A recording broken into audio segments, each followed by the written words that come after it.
All right. Good afternoon, punks and lovelies. It is your caffeinated bookworm.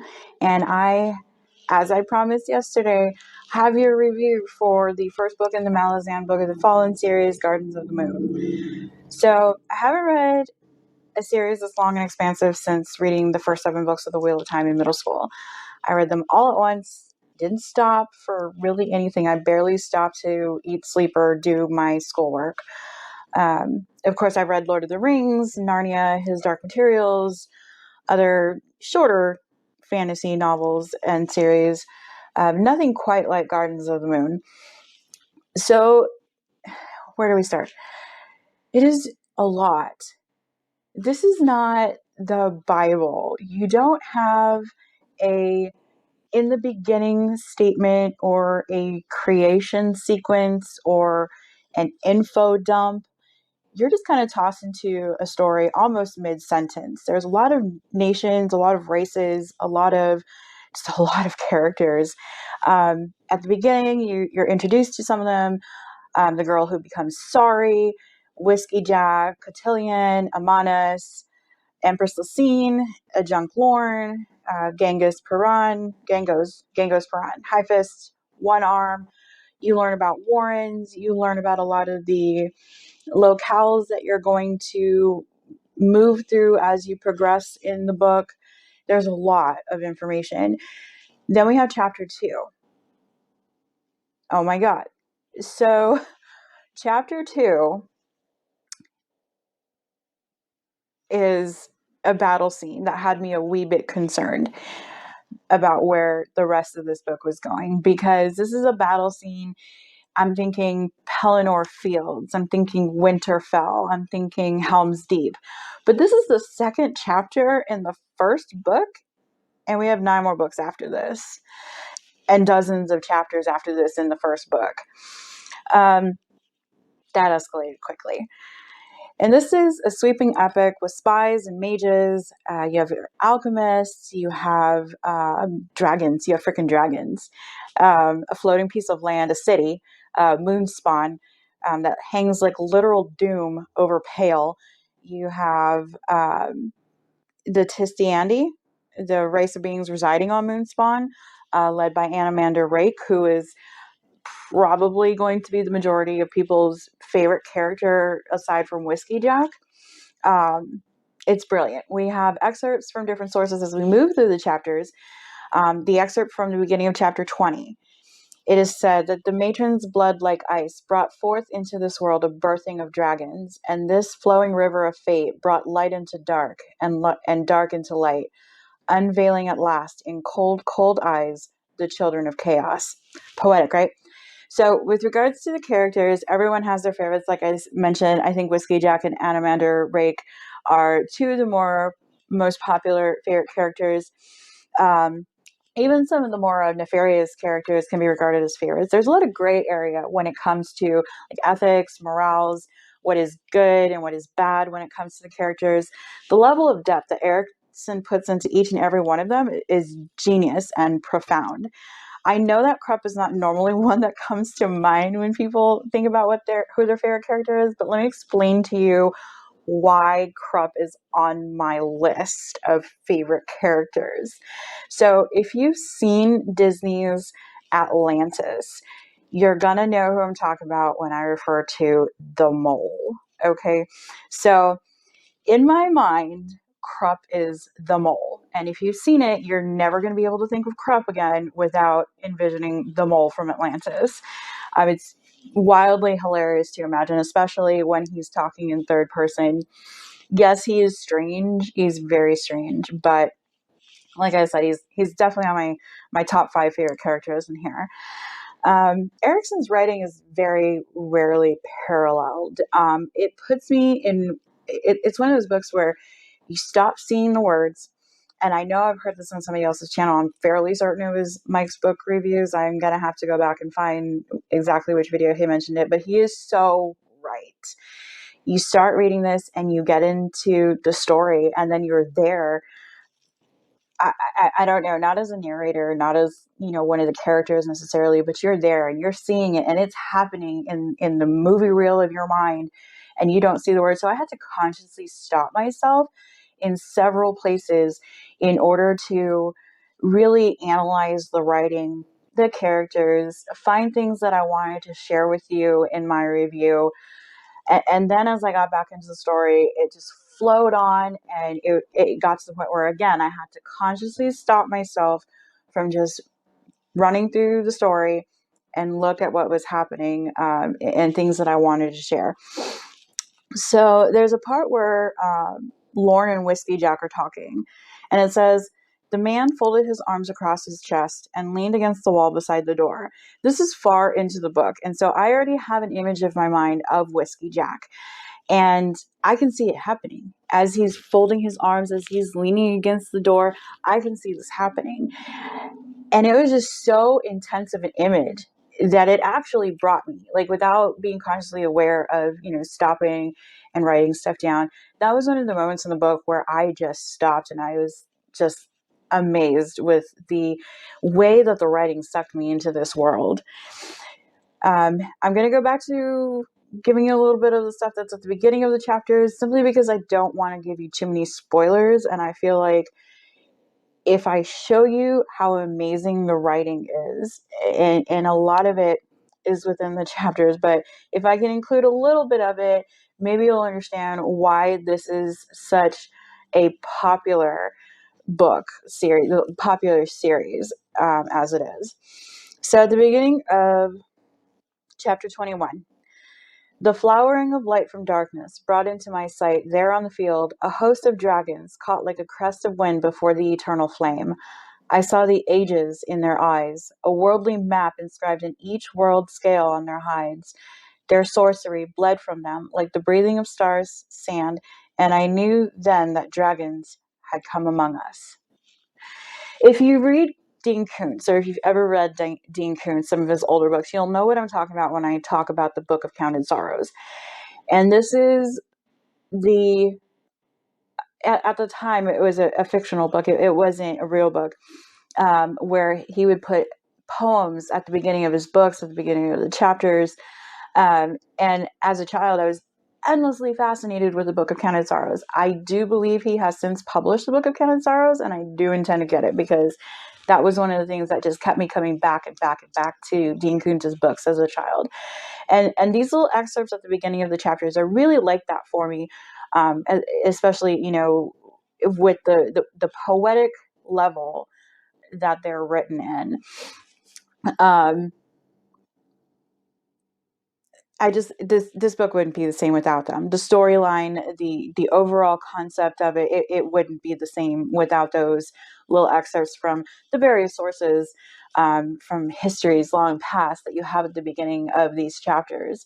At the beginning of chapter 24, you have, "I am in the house, imprisoning in my birth demonic hearts, so locked in each chamber, some trembling in raged antiquity.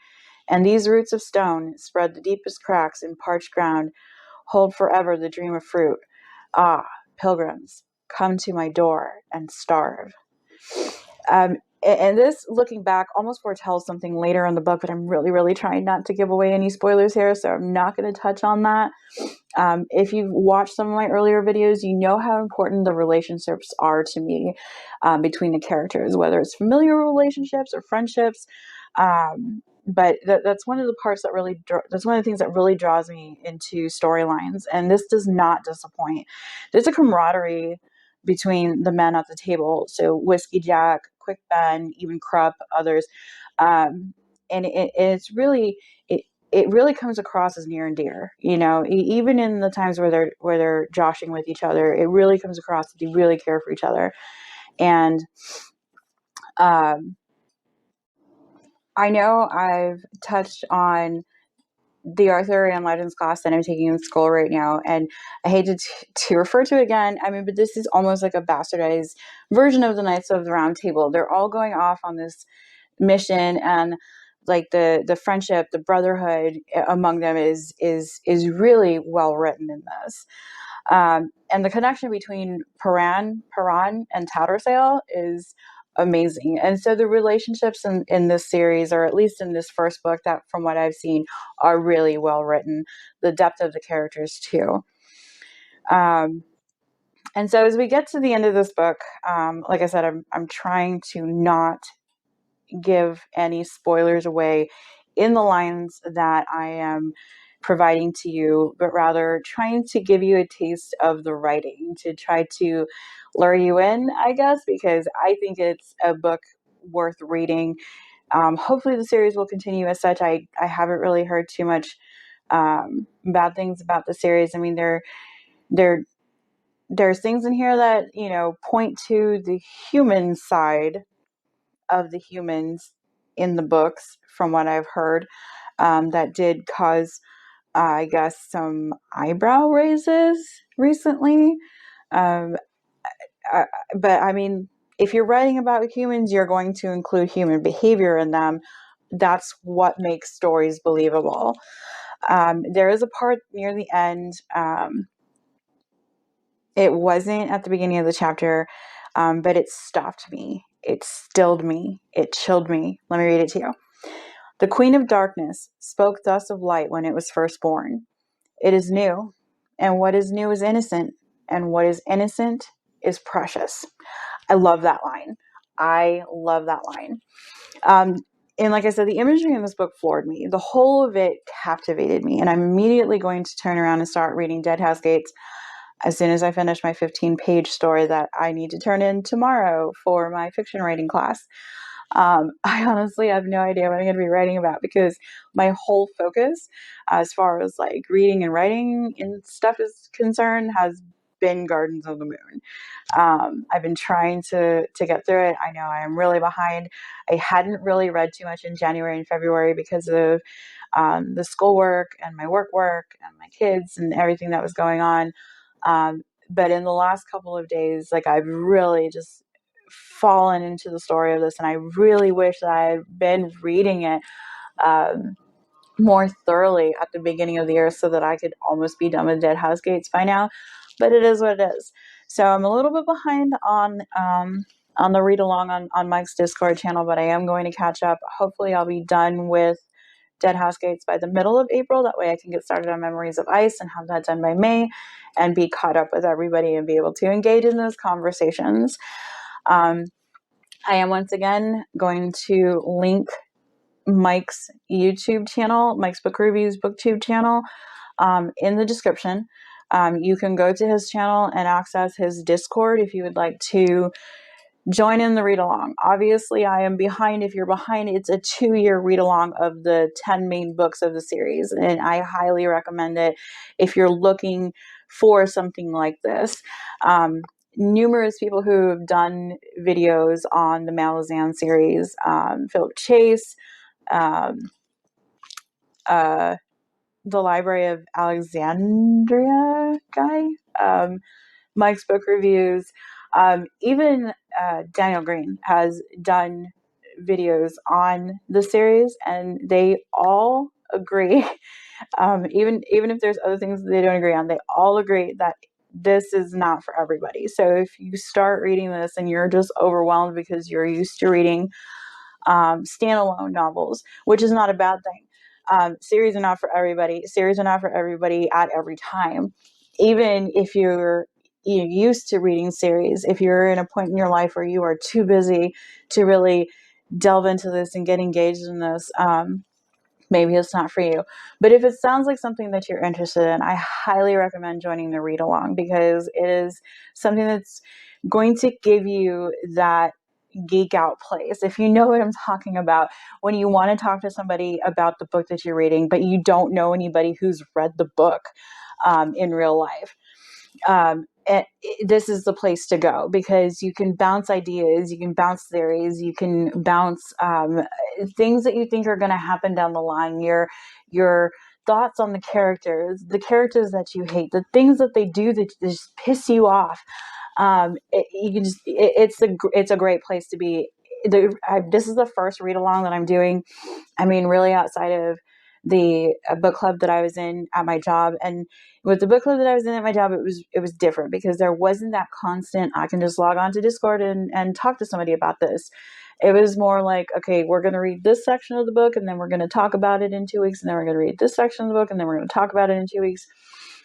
And with everything that's going on in life, you read the first section and by the time it's time to talk about it, you're like, I don't remember what part of the book this section is in and what was in the earlier section. And if you read ahead, you don't want to give away spoilers to the people who haven't read ahead. And so the Discord channel is broken down into books, and then it's broken down into chapters in the books and the different books within the books. So it's a great place to go to talk, but also not getting any spoilers. This is another thing that everybody who's done the Malazan readings have stressed vehemently. Don't go to Google. Don't even Google how to spell somebody's name, because Mike mentioned this in one of his earlier videos. He mentioned Googling one of the characters to find out how to spell the character's name and then ended up finding out that the character died. So don't use Google. If you have to talk to somebody or get input on something that maybe you're not quite understanding, because this is a very intense and deep and wildly vast book, go join the Discord read along. Like I said, I'm immediately going to turn around and read Dead House Gates. I'm not going to read anything between Gardens of the Moon and Dead House Gates, or between Dead House Gates and Memories of Ice, simply because I want to catch up. I am looking forward to hopefully joining some of the Michael Crichton read-alongs that Mike is doing. I know that he plans on reading some other books that looked really interesting, but right now my main focus is catching up with the Malazan series. And so let me finish my 15-page piece that I need to turn in for school, and then I'm going to get started on Dead House Gates. I am probably not going to do what the other booktubers have done and post multiple videos on the same book, because I know Mike had a part 1 and part 2 with spoilers for Gardens of the Moon, and I think he had a non-spoiler video for Gardens of the Moon.